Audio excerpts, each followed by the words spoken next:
Om Swastiastu, salam rahayu, salam bahagia buat umat Hindu dimanapun Anda berada, semoga selalu rahayu, rahayu, rahayu. Ya, kali ini sebelumnya kita lihat video berikut ini.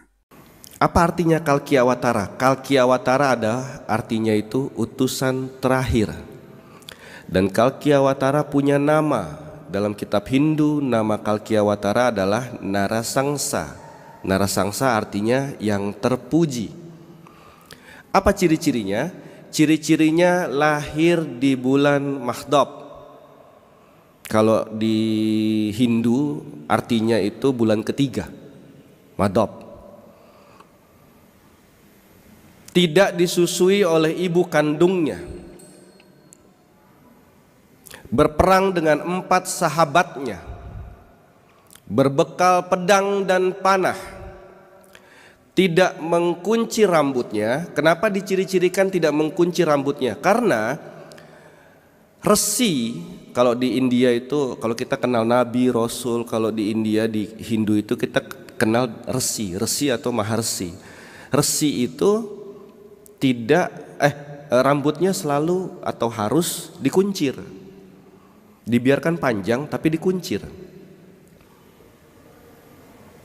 Dan Kalki Awatara ciri-cirinya tidak mengkuncir rambutnya dan memelihara janggutnya.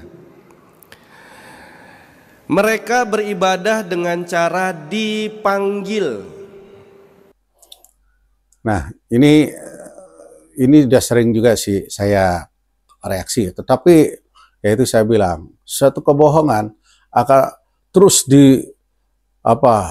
diucapkan, disebarkan, itu akan menjadi sebuah kebenaran ya. Jadi di sini banyak sekali konten-konten yang mengikuti ini yang bernama Putu Gede Adi ya, Dewa Putu Gede Adi ya, yang dia katanya mengaku dari Bali, terus dia pindah dari agama Hindu Bali dan dia sekarang sudah menjadi ustadz ya, tapi ini sudah lama dia pindah ya.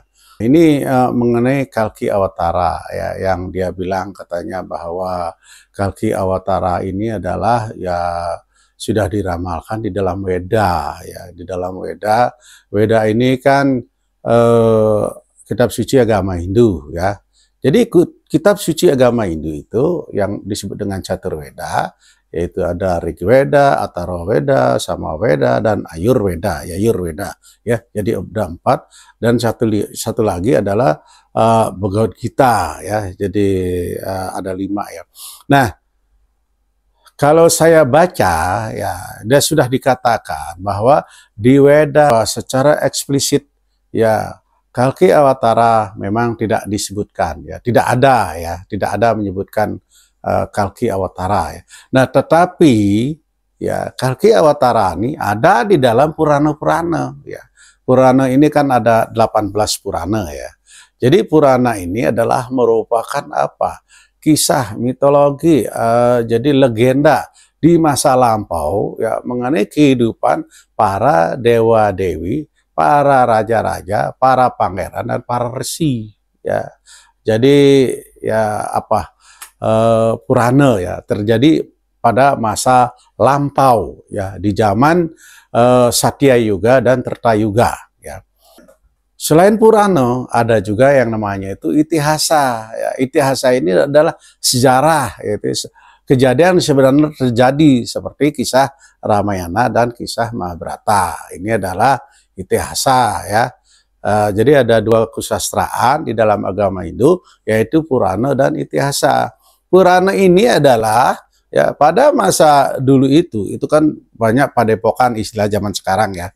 Jadi Gokul namanya itu. Jadi pasraman ya, tempat belajar agama ya. Jadi para resi itu biasanya beliau mengajarkan melalui ini Purana-Purana ya, cerita-cerita para dewa-dewi, para raja dan lain sebagainya ya, untuk murid-muridnya itu, baktanya, biar cepat memahami isi daripada Weda tersebut. Ya. Orang ini, dia ini cuman ya membacalah ya, namanya juga dipolitisasi ya.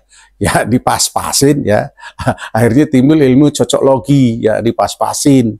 Ya, padahal kelahiran Kalki Awatara ini belum lahir ya. Jadi Kalki Awatara sudah diramalkan ya di dalam Kalam Wisnu Purana, di dalam Garuda Purana, di dalam Bhawisya Purana dinyatakan akan lahir di akhir zaman Kali Yuga ya. Jadi jangan bermimpi. Jadi Kalki Awatara sudah dibilang lahir ya. 600.000 tahun yang lalu ya. Ini halu kalau menurut saya ya, karena Kalki Awatara ini ya yang seperti tadi dibilang lahir di bulan Mahdab, bulan ketiga, ya nggak ada ya. Terus udah gitu dikatakan bawa pedang dan bawa panah, nggak ada. Yang dinyatakan adalah membawa pedang ya. Dia naik kuda putih yang namanya Dewa Data ya. Jadi seperti itu ya. Jadi akan lahir di akhir zaman Kali Yuga. Ini Kali Yuga masih berlangsung. Bagaimana bisa dikatakan lahir? Ini kan halu gitu. Ini buat para pembuat konten-konten yang bukan agama Hindu, tolong ya, itu adalah sebuah hoax, sebuah berita yang tidak benar. Jangan Anda itu menghubung-hubungkan ya Kalki Awatara dengan Nabi Anda. Nggak ada kaitannya ya. Deprakasi itu kan dia cuman membuat sebuah buku ya, namanya ini kan biar laku kan, dan itu pun sudah banyak yang nentang di India ya. Jadi harus tahu itu. Jadi nggak ada Weda meramalkan akan kedatangan Nabi ini. Terus nggak ada di Weda tuh, nggak ada ya. Tidak ada yang mengatakan itu, cuman ada di Purana. Purana itu kan termasuk kesusastraan ya. Jadi kalau Weda itu ada 4, ditambah satu lagi Bhagavad Gita, itu kitab suci agama Hindu. Kalau Purana Itihasa itu adalah kesusastraan, yaitu juga memang harus diyakini oleh umat Hindu ya, sebagai pembelajaran untuk memahami kitab suci Weda. Jadi itu klarifikasi saya ya, bahwa Kalki Awatara menurut Bhawisya Purana, menurut Wisnu Purana, menurut Kalki Purana, Garuda Purana itu belum lahir. Lahirnya nanti memasuki zaman Satya Yuga. Ya, berakhirnya zaman Kali Yuga akan memasuki zaman Satya Yuga, ya Satya Yuga, yaitu zaman kebenaran. Ya, saya lupa berapa ribu tahun lagi gitu ya. Ada itunya keterangannya. Jadi sekian dulu, semoga bermanfaat. Saya mengucapkan Paramahansa Om Santi Santi Santi Om.